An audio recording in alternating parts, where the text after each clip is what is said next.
What's up guys, welcome back to the channel. I'm Justin Davis, and today I want to let you know about the Diatone Rabbit 249 HD that we're giving away by the end of the month. You don't have to be a Patreon to win this one. This one's a subscriber giveaway, so just check out the link down below where I have win a Diatone R249 HD in there, courtesy of Banggood and Drone Camps. Click that link and it's going to take you to sort of a tech website type of page. You can also click on that, sign up for the giveaway, and you'll be good to go. So the drawing will be done by them at the end of this month. Super sweet. We're also having another giveaway on the channel. The Emax Tiny Hawk 2 is going to give to one of my lucky Patreons on the channel. So 2 batteries in there, a 1S and a 2S battery, and all the rest of the gear in there, and an FrSky, built-in FrSky receiver. That's that SPI receiver on there. So pretty sweet. This one is ready to go. It's $99 value, and this one is like $180. So good luck to everybody on this month's giveaways.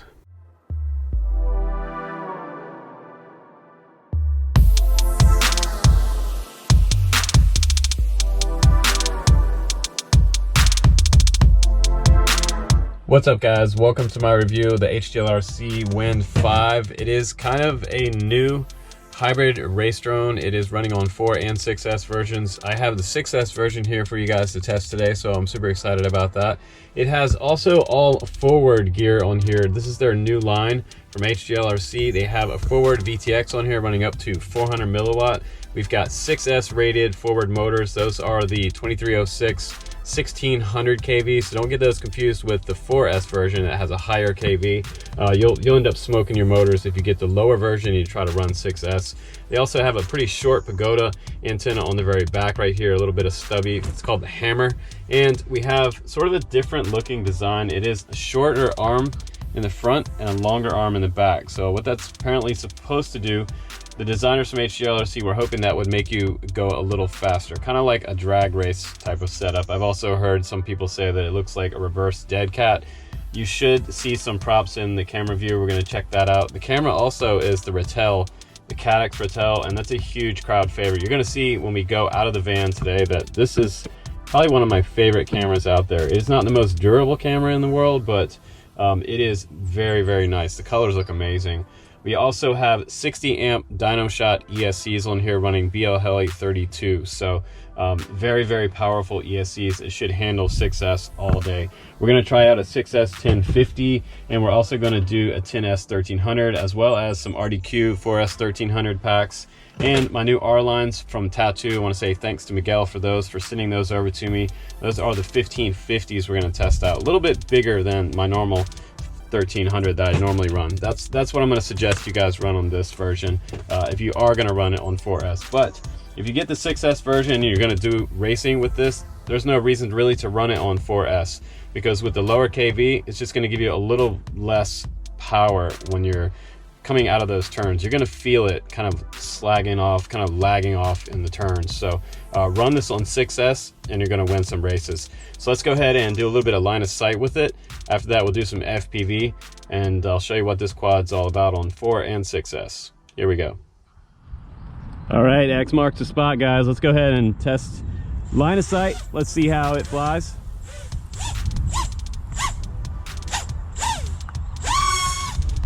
Wow, super locked in. That's what I was hoping for. I don't hear a lot of vibration. I don't hear any vibrations on the props. It's gone. Oh yeah, this is gonna be fun. This is gonna be fun. Really, really locked in. That's what I was expecting from this F7. It's getting a little bit windy.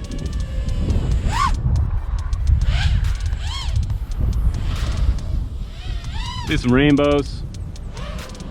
Those are from my heli days flying. You go up and over, and stop and go back the other direction. Come back down a little lower so we can see it. Man, really punchy. Let's go ahead and set it down before I kill this battery, and let's do some FPV, guys. This thing is flying killer. Here we go. Wow. You know, this was one of those quads that kind of just creeped up on us, and I didn't know anything about they were producing this one, but this is the first battery. And after that line of sight flight test, man, I was super jazzed to get this one in the air and get in the goggles, because it felt really good right in front of me and responded really well. So you can see it tracks awesome. I can go down these little grass chutes right here and over the fence, no problem. Plenty of control. Back down low to the ground, sort of doing some hops over the fence right there and back around.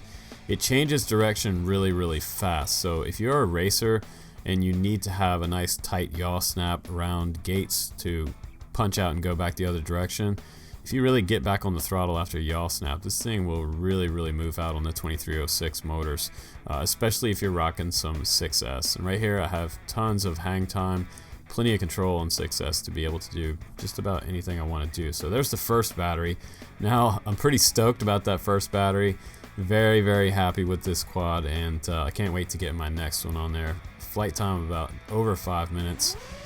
Now I'm gonna put the GoPro on there, and it's gonna fly a little different with the GoPro on there because, you know, the GoPro's adding about 400 grams to the weight. So I'm still able to freestyle the crap out of this quad, no problem. Back down low to the ground, checking out the low high-speed tracking.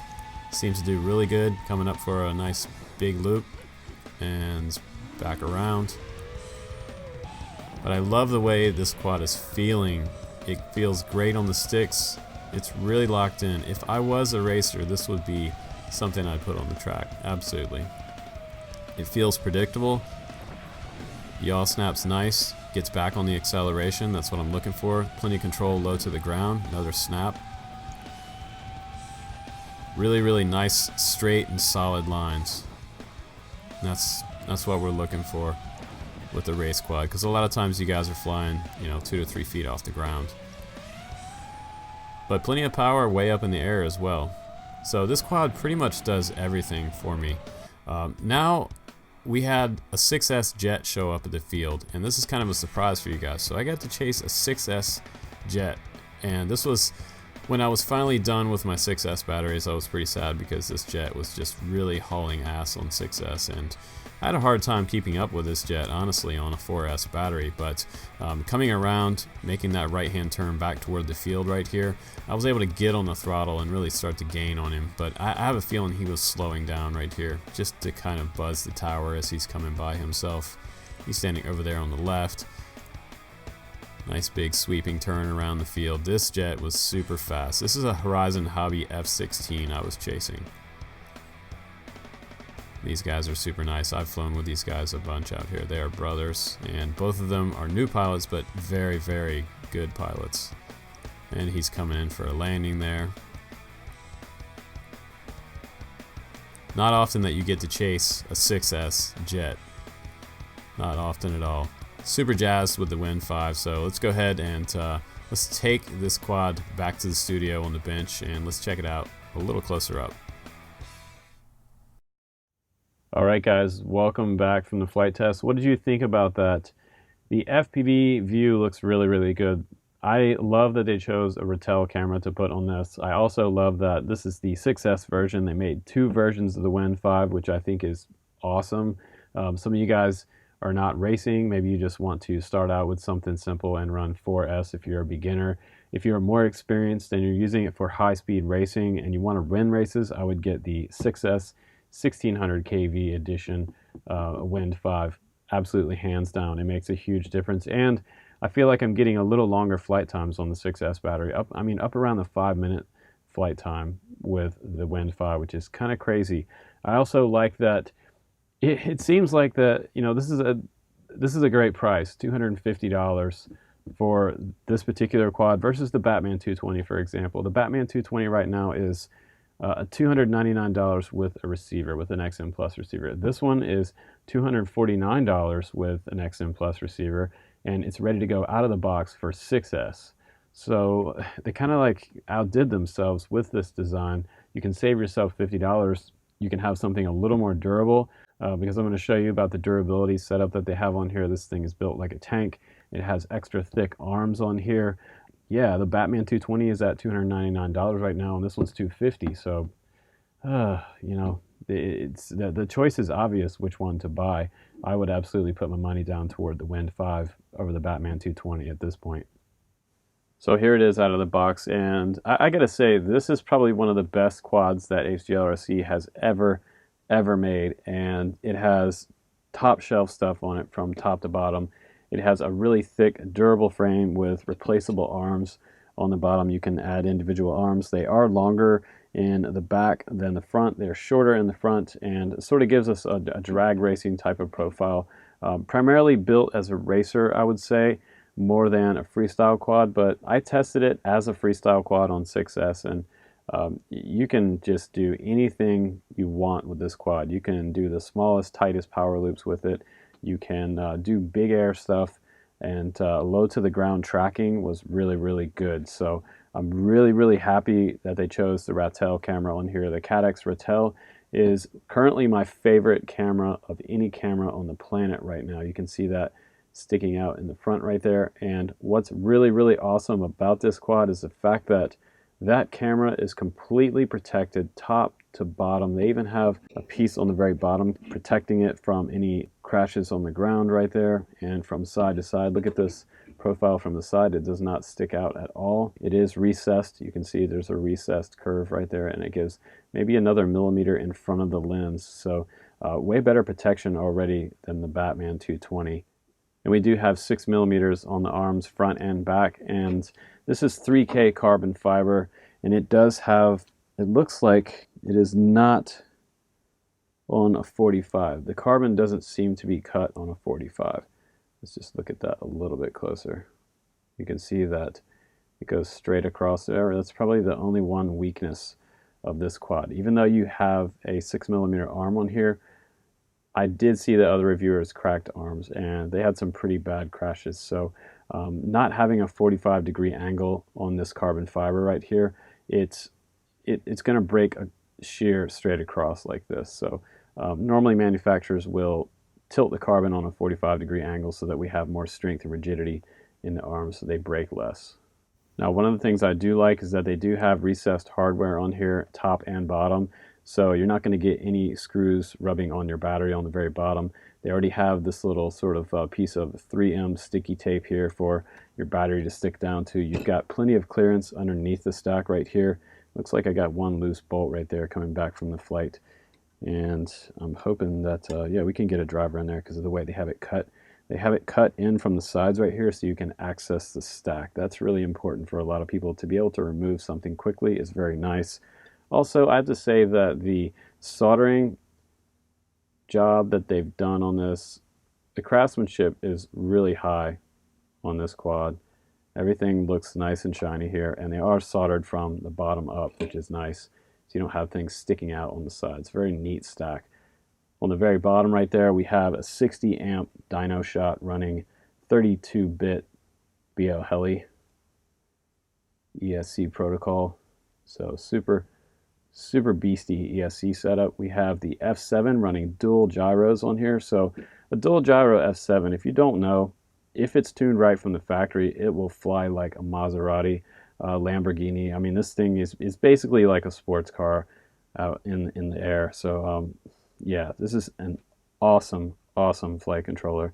Also running, I believe, 32K and 16K. I'm not sure that it's going to run 8K, but we could do some testing on that a little bit later. And just above that, you have smart audio enabled forward VTX. Video transmitter is running multiple powers.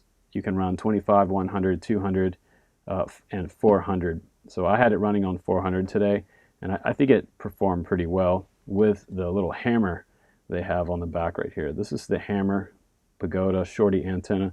Just screws in right here, and it comes off like that, revealing your SMA connector. We've got this 2-in-1 TPU mount in the very back that I've seen before on an HGLRC quad. It was the Aero 3 that had something very similar to this, and the one on my Aero 3 actually broke, but I do like that it has some give to it. So if you crash, this is just going to bend back and likely not going to break anything inside here. So that's the most important part, is that it protects the components. And hiding just underneath there, guys, is the XM Plus, and you can see there's that little bind tab right there, so you can get a driver in there and you can carefully bind this up to the D16 protocol inside your radio. And this is that red Rube prop pretty cool. He is an Australian multi-GP racer, and it looks like 5149 on there.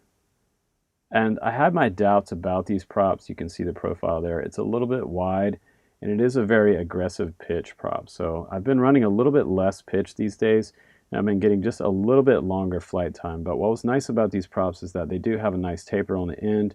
They're a little bit wider chord than I generally like, but I was getting a nice flight time off 6S with this, you know, and upwards of 5 minutes on that 1300 6S battery. So if you have anything slightly bigger than that, you're going to get a super long flight time. But the Batman 220 had 3 bolts on the very bottom. This one has 4 bolts and what looks like a very standard type of arm setup with a little bumper on the end. It has the open motor, bottom motor design right there, HGLRC on this side. This is the forward motor, and it is the FD 2306 1600 kV with a hollow shaft. This is a right turn nut on the top. They all have right turn nuts, which is super great all the way around, so you don't have to switch your driver around. I can't stand motors that have a clockwise and counterclockwise pattern. It also has no C-clamp in here. This is actually a bolt down inside holding everything together here. And the copper coils inside the stator look really, really good. You can see those on the bottom there. And the magnets feel like they're pretty high quality. So I think that we have a pretty nice motor on the Wind 5. Now the weight on this quad without the battery is 327 grams, and the Batman 220 was actually a little bit lighter, around 300 grams. So the Batman is a little bit lighter, but you're only going to be able to run up to 5S on that quad. So I prefer the 6S setup.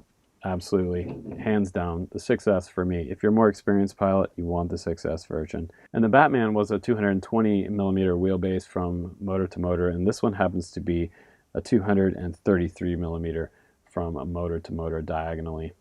And it does look like a little bit of a stretch X with it sort of forward dead cat type of style, or reverse cat, dead cat, what we would call it.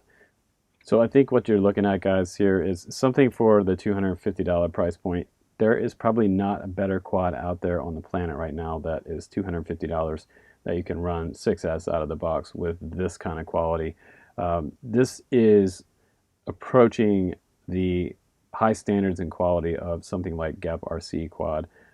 Most of the GEP RC quads that I've flown have been flawless, and it looks like they all have been tested before they were actually shipped out to customers and set up by actual pilots. And HGLRC is really, really trying hard, and they are paying close attention. They had a huge hit with the Batman, and now I think this should even be a bigger hit than the Batman. Hands down, this one is more of a beast than the Batman, obviously, because you have a much more capable and more powerful motor system on here. Your 60 amp ESCs are just going to be awesome. I have used DynoShot on Airbus F4 setups in the past and had no problem with that 32 kbit protocol on there. So you're going to get a super smooth sounding quad. When I first flew it line of sight, that's when I knew that it was going to be a great experience and super, super precise out in the air. And that's what I came back with. My opinion of it was blown away because the fact that it had so much control, and it has so much control because it has those dual gyros, and you're still even though you're flying acro, you still are using some gyro support in there. It just smooths everything out for you. It's not totally manual. So flying acro, it is still giving you a little bit of gyro support to smooth everything out, all your stick movements. But I think that if I was to put down $250 right now, this would be the one, because it's damn near indestructible, with the exception of the way that they printed the carbon fiber arms. I think if they could release some version 2 arms with that 45-degree angle tilt on the carbon, it would strengthen it a lot for you guys. So that could be probably the only flaw of this entire quad. Everything else on here is awesome. Replaceable arms, great. Flat top for our TPU couch for our cameras is awesome. Race quad guys, guys that are doing multi-GP probably aren't going to use this anyway. But if you fly it with a camera or without, you're going to have a lot of fun with this quad. And I'm going to give this one 4.9 stars out of 5. Only taking off one little point for that arm issue that they have there. But everything else on here is top shelf. They threw all of the best gear that they had available to this quad and made it ultra durable with this front setup here for this Ratel camera. You're not likely to break this setup. So I think this is one of the #1 choices for the year, and this one might end up being quad of the year. I would almost say it needs 5 stars, but yeah, they just slipped on that carbon print. So we're looking forward to more stuff coming up from HGLRC. You guys can check out the links down below, and I'll make some recommendations for you for getting this quad set up for yourself. But thanks again for watching my reviews, guys. Honesty and no cheerleading. I'm Justin Davis. Take care, guys. I'll see you on the next one.